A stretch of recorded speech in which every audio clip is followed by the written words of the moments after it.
Merry Christmas to those of you out there who celebrate. And welcome to Beware of Spoilers. I am Adam. It's rare that I do an episode on Christmas Day, but a movie dropped last night, or yesterday, at like 3 in the morning probably. That's usually how this works. On Netflix, and it's a movie that's getting a lot of attention, so I figured I'd watch it. Also, if you've listened to the show, I have not been, gentle in my loving of his last two movies, The Big Short and what was the other one? Vice. So, this is probably, for a lot of people, an expectation more than a surprise that I was going to be covering Adam McKay's latest movie, which is Don't Look Up. And now, I probably should have looked up when production started on this movie, because this movie is, deeply cynical. And I think that had this movie started production pre-COVID,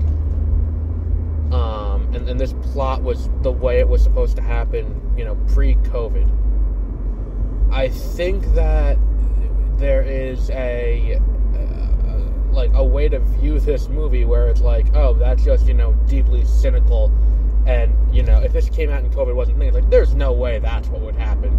Although, we know now that it would, but, 100%, everything that happens in this movie is precisely in line with everything we know. And the thing is, too, it is centrist in a weird way, where political parties are never stated, although it is kind of obvious that,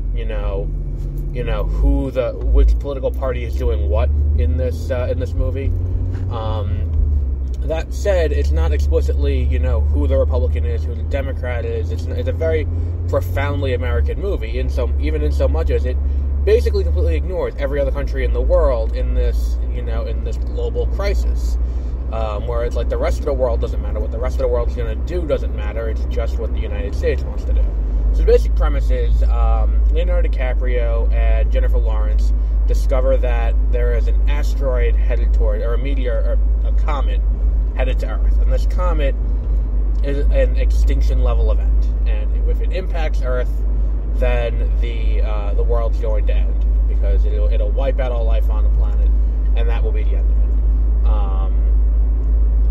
So what happens is they go to the president. First off, they go through the proper channels, go to the president, and the president's in the middle of a political crisis having to do with her own, her pick for the Supreme Court. So because of that, she's unwilling to act on it because it wouldn't help in the midterms. She doesn't want to lose the House and the Senate in the midterms. So then they're like, all right, fuck it, we'll do our own thing. And then they decide to go and do a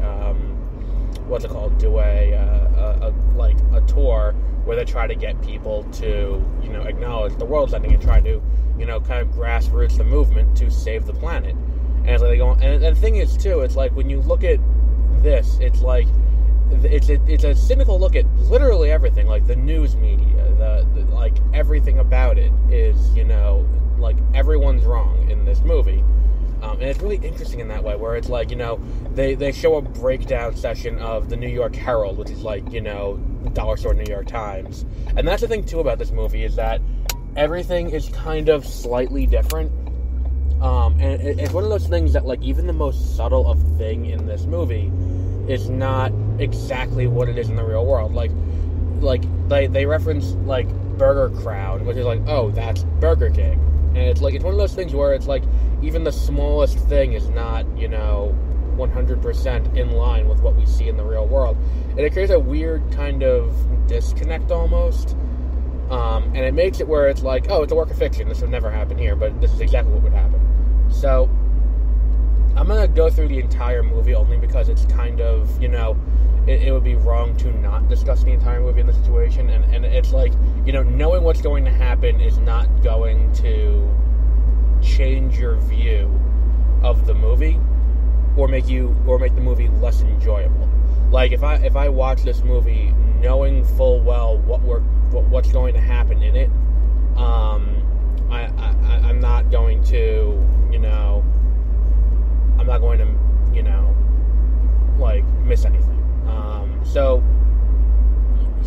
to, they go on TV, and TV doesn't help. And then they go through, all of these other things where they're trying to get the word out about this happening.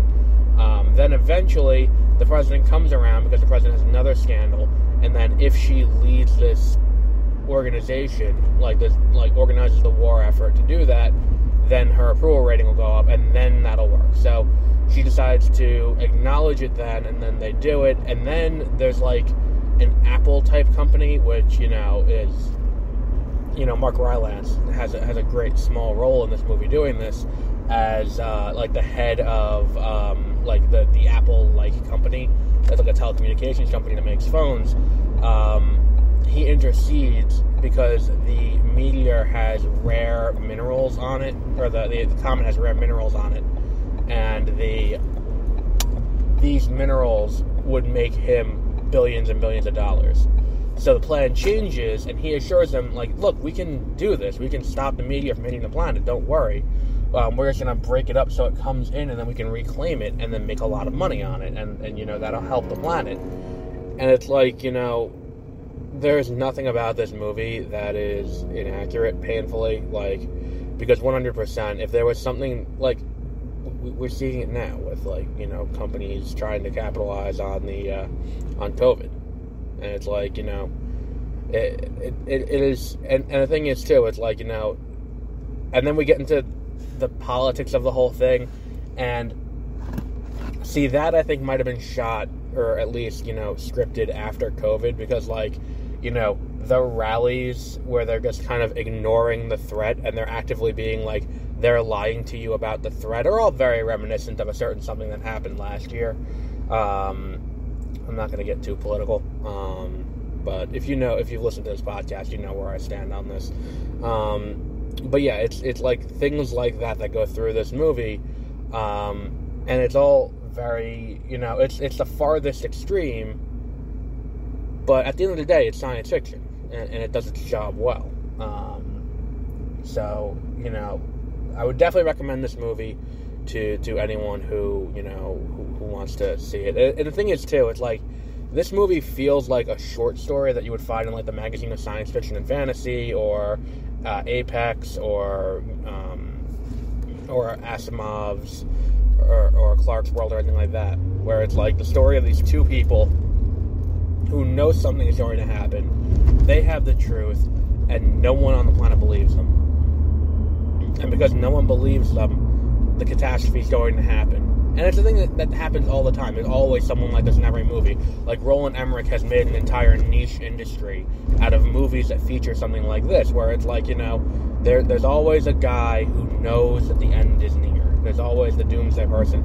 Everyone always, poo-poos them and brushes them off and all of that.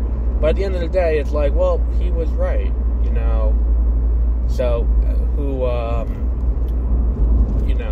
really, at the end of the day, it's they lost, but okay, well, I don't know. I feel this entire movie is, it's just, again, I used this last week with, what was it that I said was, subtle, but it wasn't really, The Matrix. In The Matrix Resurrections, when they do the whole bit about, when we say The Matrix, what comes to mind? Groundbreaking, innovative, and it's they're going through all of these things, and it's basically just them, sucking off The Matrix for a good 20 minutes on screen, and talking about how great The Matrix, and then Resurrections, and not Resurrections, and then the other two are Reloaded and Revolutions.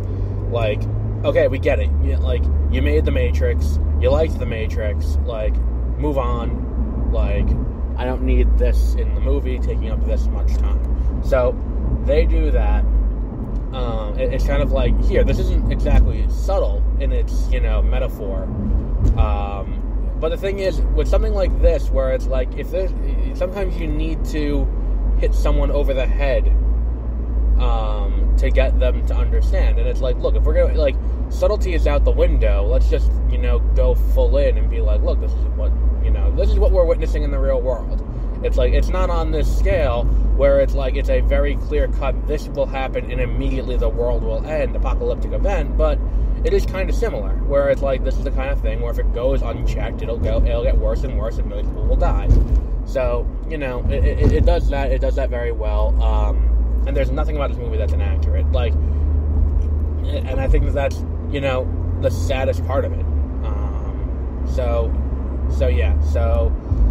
I think that's it, really. Merry Christmas to everyone out there who is, celebrating Christmas. I know we have a huge... We made the top 100 podcasts in Singapore, which is cool. I mean, thank you to everyone in Singapore who listens to this. If you are on Apple, if you use Apple Podcasts, give us a 5-star rating. That would be great. It would help us out a lot, because it helps us, get up higher, and more people will see us. The more people, see it as a 5-star rating. I think the next thing we have is Licorice Pizza tomorrow. That might be the next movie. Because it's not... Well, Book of Boba Fett's definitely next week. I think Licorice Pizza tomorrow. Yeah, Licorice Pizza tomorrow is going to be our next movie. And then we'll have our annual,